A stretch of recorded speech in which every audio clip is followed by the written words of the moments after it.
All right, ladies and gentlemen, welcome back to another Ravendawn video. Today, what we are going to be going over are the patch notes 1.0.5. These literally released last night, and it's big updates. I've only browsed through this. We're going to go through this together to talk about the little differences and changes that are going to be happening. Now, I'm going to try and cut this up to the nice juicy bits, but we're just going to go over it and just the main bits. I haven't looked through this, so we're going to look through this together. The commitment to making Ravendawn the best possible experience and unwavering, and we're dedicated to consistently improving the world of Ravendawn. All right, they're going to do tweaks and balances. Okay, reputation and profession reset. That's fucking huge.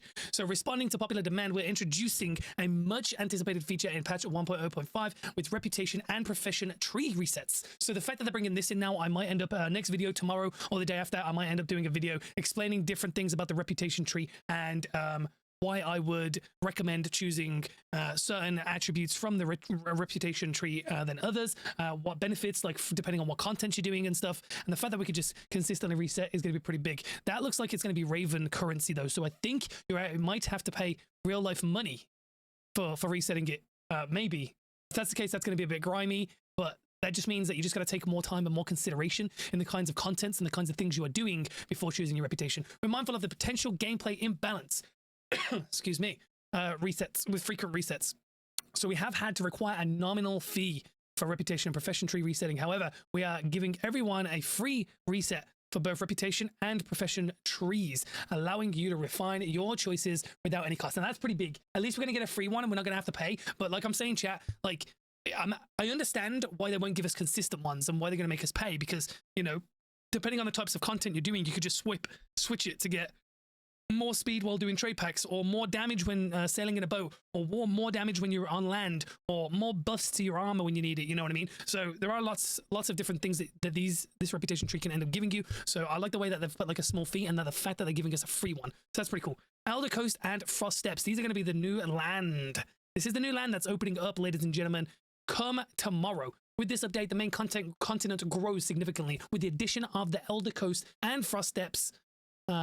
Unlocking over 1,320 new plots of open world land. This expansion brings new trade posts, creature spawns, and Mr. Riz, damn English, to explore. We're also very excited about the upcoming quests and events that will come with the artifacts of these new areas in an upcoming patch. So that's pretty big. That means there's going to be more quests and more artifacts in the new area. So that's pretty cool. Additionally, stay tuned for the Rangers Company board update for these regions, arriving in a mini patch next week. So obviously this is the land. It's just above, this is above Zephyr Vale, up on that north side. So this is where all the new plots are going to be. Two-handed sword outfits. Oh, what? They're going to bring two-handed swords? That's pretty dope. We're thrilled to also announce the introduction of the base two-handed sword outfit with cosmetic add-ons to follow in the upcoming patches. Although we're eager to bring more outfit variations as soon as possible, our current focus has been on integrating critical systems and features. Expect to see many more outfit options to best represent your character in the near future. So that's pretty dope. That means they're going to start throwing out these cosmetic stuffs, which a lot of people have been complaining about because they just want more cosmetic things to look different than everyone else. Fishing buffs. A lot of people are going to be very happy about this. How, man, I may even invest in a fishing boat myself and start cracking on this stuff because it's nice chill content, you know, where you're not having to pay too much attention and you can just relax. We're excited to introduce the 822nd buff to fishing since Ravendawn's launch. That's obviously a joke. There hasn't been that many fishing buffs, but obviously because they keep buffing and buffing and buffing, obviously they make that joke. That's quite funny. But jokes aside, in patch 1.0.5, we will be further buffing fishing. These adjustments are designed with care to balance the impact of the economy, as it is important to keep in mind that fishing generates a direct resource for immediate silver sale, so it needs to be handled delicately. Fishing buffs. Fishing experience is increased by 8%. Base silver value of all fish increased by an average of 10%. So that means you're going to make 10% more silver per fish. That's pretty big. And health pool of fish while leveling between 10 and 40 has also been reduced. This overall is just a nice juicy buff. Hopefully we're going to see a few more fishermen out there. Hell, man, even fishing on the war mode channel might be really good right now as well, because you get extra XP on war mode and normal fishing. I don't know, man, we'll have to check that out. Server optimizations. This has been one thing that we have been needing for so long, because the server optimizations on war mode channels are trash. Hot garbage. I know that's obviously because most players try to funnel to them because they get more XP, more money on trade packs, you know, no infamy gain when you kill people, them sorts of things. We are implementing several optimizations aimed at reducing lag experience since the addition of the community housing. This is seen at times on different channels, but more consistently on war mode channels during peak hours and when massive wars occur. which is very frequent. Yeah, it is. If like sometimes whenever you spawn down Derjuak or something on a war mode channel, you'll just see like easily 100 people just throwing AoEs down, killing each other right outside the spawn. It's actually pretty funny to watch. Stability improvements will pave the way for increased channel capacity to help reduce the queues. Okay, that's pretty cool. Angerhorn versus Seraphine. Angerhorn has slightly higher concurrent user base by 5%. Okay, while Seraphine sees a higher daily user count by 2%. We believe this is because the higher competitive nature of Angerhorn contributes to longer player sessions, yes sir, and an average higher level. However, both servers are incredibly close on user base. That's pretty cool. I didn't know that. Automatic trade pack unlock system. As some have been confused by trade packs and trade posts unlocking in real time, would like to explain how the automatic trade pack unlock system works. Certain high-level trade packs and trade posts are initially locked, but unlock automatically as the average player level threshold is reached, without any manual intervention from us. This process occurs seamlessly. However, often new trade posts and trade packs are unlocked first on Angerhorn due to its slightly higher average player level. Well, this is also because Angerhorn also released one day before Seraphine. So, you know, and like they says, you know, there's a more competitive side to Angerhorn where people are grinding a lot harder and stuff because all of the I'll say sweat lords, but you know, all of the very competitive people that had a lot of time jumped on this game day one and was smashing it out, you know what I mean? So that's also why. General changes: added a new mobile NPC, Rangers Company, to Raven store. Okay. So what's this? After consistently being requested, we're adding a mobile Rangers Company monk to the Raven store, allowing for on-the-go access. Oh, okay then. That's pretty cool. To be more group focused. Several spawns for them to be more group focused. Well, so that means they're going to try and get people to do more Rangers Company tasks in groups. That'll be pretty dope. That would actually be pretty decent. I'd actually quite enjoy that more, to be honest, because when you're just shooting the shit with your friends and stuff, clearing mobs and stuff, that's pretty decent. Understanding the importance of group gameplay, we've introduced a 10% experience bonus for playing in a group in last patch. However, we also mentioned that spawn viability was also a limiting factor for players wishing to play in a group. Okay. Spawn viability, fair enough. With the addition of Elder Coast and Frost Steps, we're excited to introduce new creature spawns designed for more group play, as well as adjustments to several existing spawns by including increasing the density and difficulty for a more rewarding group experience. So obviously the TLDR, you know, we're going to be able to get more benefits for doing stuff in groups. So you're not going to see many solo. Well, you will still see a lot of solos, but it's more enticing for group play. Applied adjustments. Applied adjustments, the cost of growing crops / plants and animals on community land and on the open world lands. We are adjusting the community land resource placement cost to better align with open world land cost. Open world land will retain a slight advantage, obviously, offering 5% more tolls, 5% lower resource placement cost. We understood this is obviously to the small. Well, I'm guessing this is also obviously going to be medium house compared to like medium community compared to medium house too. We understand some will say they want no advantage to anyone who has the finite resource of open world land, and others will say they want a bigger advantage for those who have open world land on both sides. Well, I feel like the open world land should get more benefits, even if it's slight. 5% isn't that crazy, just down to the simple fact that having community land teleport to Ravencrest, so basically having a 30-minute cooldown teleport to Ravencrest constantly is pretty big for all scenarios of the game. Right now, I'm not saying that warrants the 5% extra because there are houses that are close to teleports and stuff in the open world. But let's be real, man. To end up getting a house in the open world, you've got to be one of the people that have been playing the game the most, have put the most time and the most effort into the game. So I personally don't see a downfall to the 5%. And I am a small community land owner right now. I'm obviously going to be looking to get a medium house when this patch drops tomorrow. And hopefully I manage to get one. All right, carry on.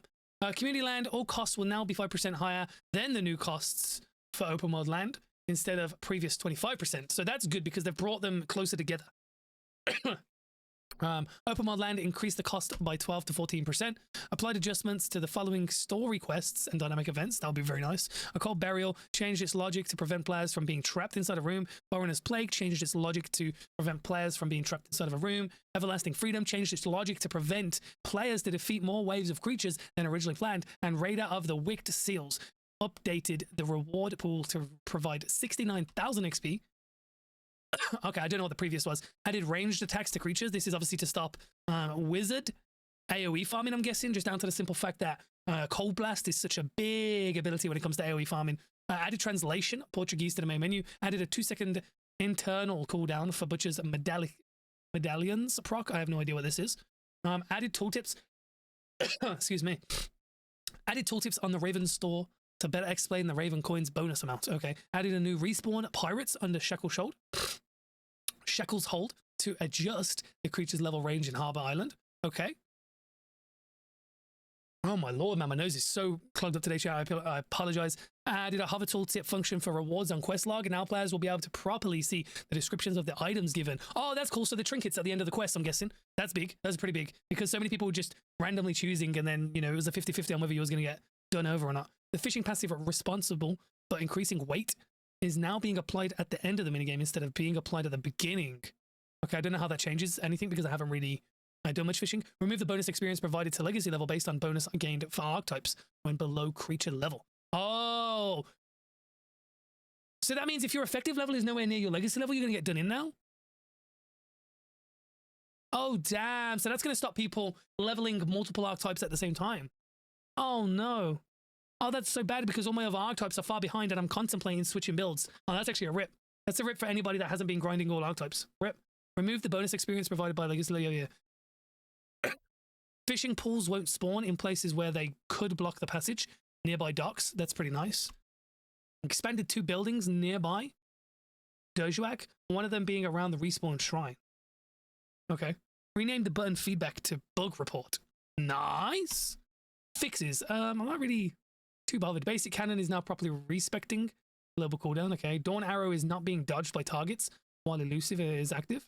The task number 20 from the story quest, welcome to the bog, is now spawning the correct creatures. Open world housing costs from professions are not being wrongly displayed on the community housing anymore. Dynamic events sealed under the dark and sealed amidst the fire are both properly being activated now.